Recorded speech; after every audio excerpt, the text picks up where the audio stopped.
अस्सलाम वालेकुम दोस्तों, उम्मीद है आप सब ठीक होंगे। आज मैं आपके साथ शेयर कर रही हूँ नहायत मज़ेदार, खुशबूदार और घर के सादा मसालों से तैयार की गई मूंगी दाल। यकीन माने ये दाल इतनी मज़े की बनती है कि एक बार ज़रूर ट्राई करें। आपके घर वाले भी बार बार फरमाइश करेंगे। तो आइए शुरू करते हैं। सबसे पहले मैंने एक दरमियाने साइज़ का प्याज बारीक काटा और इसको चॉप कर लिया। फिर एक फ्राई पैन में तेल गरम किया और इसमें प्याज डालकर खूब सुनहरी ब्राउन होने तक फ्राई किया। उसके बाद मैंने टमाटर और टमाटरों के साथ अदरक और लहसुन बारीक चॉप किए और ब्राउन प्याज में शामिल कर दिए। टमाटरों में पानी होता है इसलिए पैन को ढक्कन से ढाँप दिया ताकि वो अच्छी तरह गल जाए। जब टमाटर नरम हो गए तो थोड़ा सा पानी शामिल किया ताकि मसाले नीचे ना लगे। अब इसमें तमाम मसाले ऐड कर दूँगी।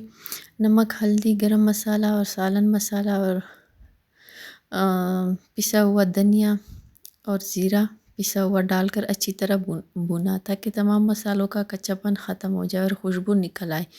दूसरी तरफ मूंग की दाल को अच्छी तरह धोकर तकरीबन 2 घंटे के लिए भिगो के रखा था। अब इस दाल को मसाले में शामिल किया और 2 से 2.5 मिनट तक हल्का सा भुना। उसके बाद ज़रूरत के मुताबिक पानी डाला। चूँकि दाल पहले से भीगी हुई थी इसलिए ज़्यादा पानी की ज़रूरत नहीं पड़ी। फिर ढक्कन लगाकर दाल को अच्छी तरह गलने दिया। जब दाल नरम होकर तैयार हो गए तो ऊपर से दरमियान में कटी हुई हरी मिर्ची, हरा धनिया और थोड़ा सा ज़ीरा डाल दिया।